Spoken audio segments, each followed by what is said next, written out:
Hi అండి. అందరికీ నమస్కారం. Welcome to my channel. ఈ వీడియోలో ఏపీ ప్రభుత్వ పెన్షనర్స్ అందరికీ ఇప్పుడే అందిన తాజా వార్త. దీనికి సంబంధించిన పూర్తి వివరాలు వీడియోలో తెలుసుకుందాము. వీడియో అయితే ఎక్కడే కానీ స్కిప్ చేయకుండా ఎండ్ వరకు చూసేయండి. అప్పుడే ఇన్ఫర్మేషన్ పూర్తిగా అర్థమవుతుంది. అలాగే వీడియో చూస్తున్న ప్రతి ఒక్కరు వీడియోకి లైక్ చేయండి ఫ్రెండ్స్. ఈ వీడియోని తోటి పెన్షనర్ మిత్రులతో అయితే షేర్ చేయండి.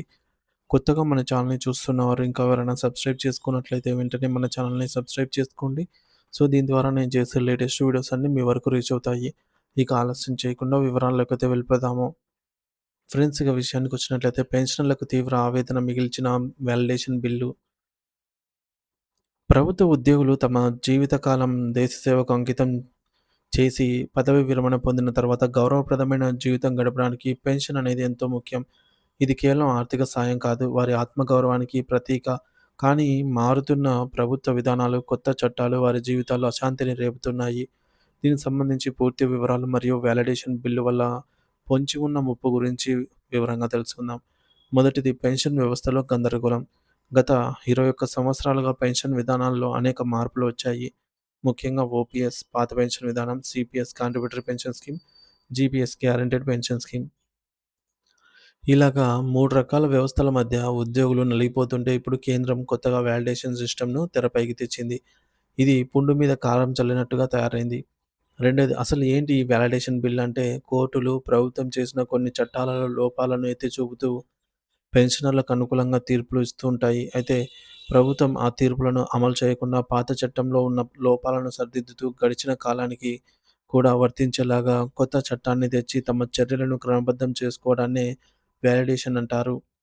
దీని అర్థం కోర్టు ద్వారా పెన్షనర్లకు న్యాయం జరిగినా ప్రభుత్వం కొత్త చట్టం తెచ్చి ఆ యొక్క ప్రయోజనాన్ని అడ్డుకునే ప్రమాదం. సుప్రీంకోర్టు తీర్పుకే ఎసరు. DS Nakara case.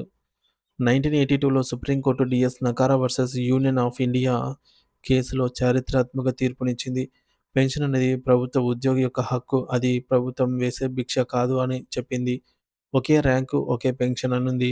Equal pension for all equal services ఉండాలి. కానీ ఈ కొత్త వాలిడేషన్ బిల్లు వల్ల ఒకే హోదాలో పనిచేసి రిటైర్ అయిన వారికి కూడా వారి రిటైర్ అయిన తేదీని బట్టి వేర్వేరు పెన్షన్లను ఇచ్చే ప్రమాదం ఉంది. ఇది సమానత్వ హక్కుకు భంగం కలిగిస్తుంది. నాలుగోది మార్చి 2025 లోక్‌సభ బిల్లు ప్రభావం. 2025 మార్చి 25న లోక్‌సభలో ఆమోదించిన central civil services pension rules పెన్షనర్ల పాలిట శాపంగా మారుతున్నాయి.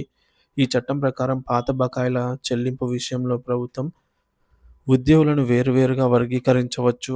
దీనివల్ల పాత పెన్షనర్లు తక్కువ మొత్తాన్ని, కొత్త పెన్షనర్లు ఎక్కువ మొత్తాన్ని పొందే అసమానత చట్టబద్ధమవుతుంది. ఇది సీనియర్ సిటిజన్లకు తీరని అన్యాయం అవుతుంది. ఐదవది ఆర్థిక మరియు మానసిక వేదన. ఇప్పటికే పెన్షనర్లు అనేక సమస్యలతో సతమతమవుతున్నారు.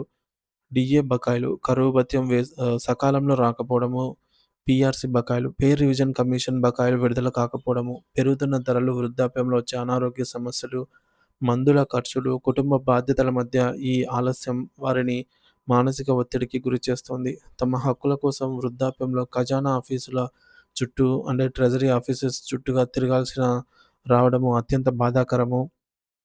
సో, చివరగా పెన్షనర్లను ప్రభుత్వం ఒక భారంగా చూడకుండా వారు దేశ అభివృద్ధికి పునాది వేసిన శిల్పాలు అనైతే భావించాలి. న్యాయ విరుద్ధమైన ఈ వాలిడేషన్ చట్టాన్ని రద్దు చేయాలి. డీఎస్ నకారా తీర్పు స్ఫూర్తితో సమాన పనికి సమాన పెన్షన్ విధానాన్ని అమలు చేయాలి. ఆగిపోయిన బకాయిలను వెంటనే విడుదల చేసి వృద్ధుల ఆవేదనను తగ్గించాలి.